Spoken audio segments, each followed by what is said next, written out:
It's wash day if you cannot tell, so I'm going to take y'all through it and show y'all what products I use and stuff to maintain my 18-inch extensions. The last time it was washed was on Tuesday, and my hair is actually very fine. It gets greasy very quickly, but whenever I have extensions in, it doesn't get as greasy as quickly just because the extra hair, like, absorbs the oil. Sorry, I know that's gross, but it is the truth, so I'm going to take y'all through my wash day. Sometimes I'll oil my hair. Let me show y'all the oil, actually.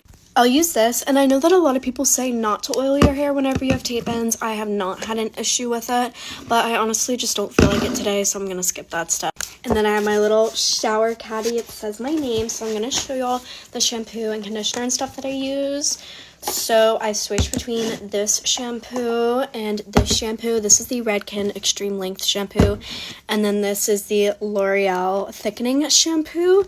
And like every other wash, you know, like I'll switch between the two. And then this is one of the conditioners that I use, and then the other, this is the Redken All Soft conditioner, and then the L'Oreal Deep Nourish conditioner. And then this is the hair mask that I use. It is the Pheno hair mask. It is my favorite one ever. My friend went to Japan and actually brought me it back because she knew that it was my favorite, so I literally love her. I don't like to film in the shower because that's weird, which is why I'm showing y'all now. But today, which one am I using? I'm using the Redken. I'm going to shampoo with this. Make sure I really scrub, you know, really cleanse my scalp. Then I'm going to go in with this, let it sit for like 5 minutes while like I shave my legs or something. Wash it out. Then I'll go in with this one. Like I mentioned, because my hair is so fine, if I don't like comb it or brush it in the shower, then whenever I come out, it'll literally be so tangly. I will not be able to get a brush through it.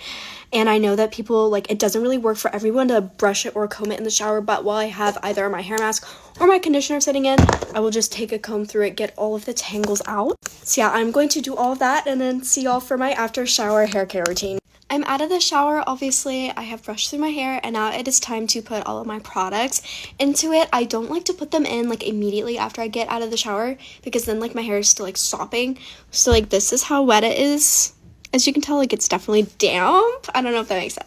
First, we're going to go in with this K18, like, leave-in restorative hair mask thingy. And I know that the instructions technically say to not use conditioner and then put it in your hair and, like, leave it in there. But I honestly feel like it works just as well, if not better, whenever I do use conditioner. I try not to use this every single wash, though, because too much leads to, like, a protein overload, which leads to breakage, which is what we don't want. A little bit goes a very long way. Normally I do 2 pumps, but I'm going to do just a little bit more just because my hair is a lot longer. Totally real hair.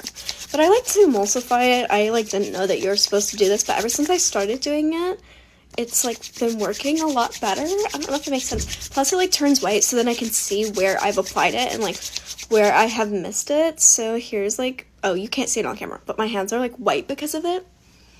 And then I just kind of bring it through. And then after I'm done doing that, I'll, like, brush it through as well, just to make sure that it's nice and evenly distributed. And then, like, once I have coated all of my hair, I do just like to get just, like, a teensy bit on these pieces. I have a lot of breakage just from bleaching my hair and stuff like that. My hairstylist was actually like, oh, like, are these curtain bangs are so cute? And I'm like, no, they're breakage. So, yeah. This is what I meant whenever I said you could see how it's, like, emulsified. I don't know why it didn't show up earlier. Okay, now that I'm done with that, I'm going to go in with this. It's a 10 Miracle Leave-In Plus Keratin. I love this stuff. I like to just split my hair, like, down the middle into 2 or whatever. And then it's like a sprayer, but I just like to spray it in my hands and then apply it, so that way it's, like, evenly distributed. And I do, like, five sprays for each side, because then 5 plus 5 equals 10. And it's a 10, so it's this kind of consistency. My roommate Faith actually recommended me this product and then the K18 as well, because she has really long, really blonde hair, and her hair is so healthy and so nice. And ever since I started using these 2 products, I have just been loving them. So while they definitely are on the expensive side, I feel like they're definitely worth it. Extensions can definitely be, like, a lot of work, but the work is, like, what makes them last longer, and I was actually talking to my hairstylist about this, but if you like keep them up well and then remove them correctly and also install them correctly, then they can actually help your hair more than they harm it.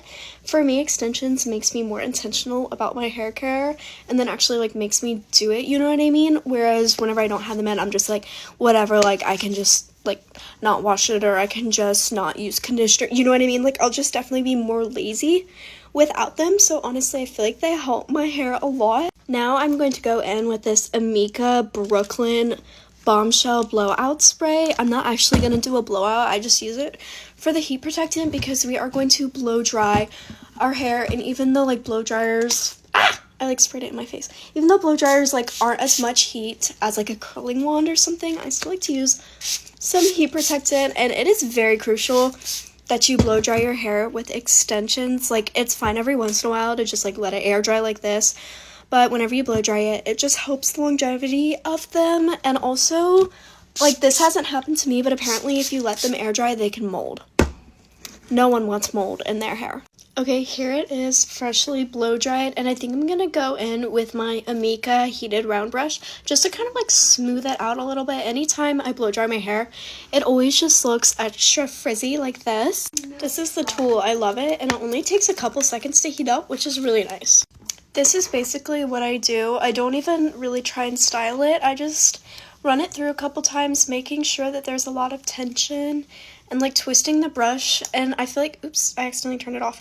I feel like this just like helps smooth it. So like here's this side and then here's this side. It's like not a huge difference, but like it's nice and subtle, and I just think it looks a lot better.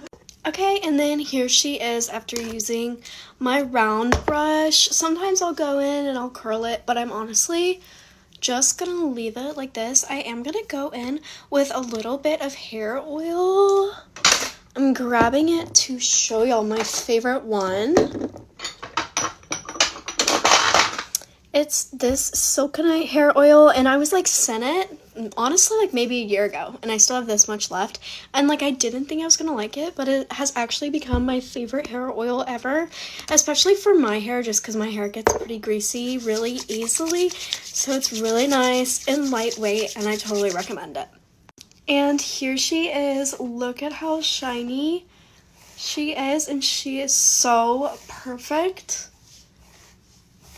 Look at that. But that is my 18-inch extension wash day routine. Bye, guys.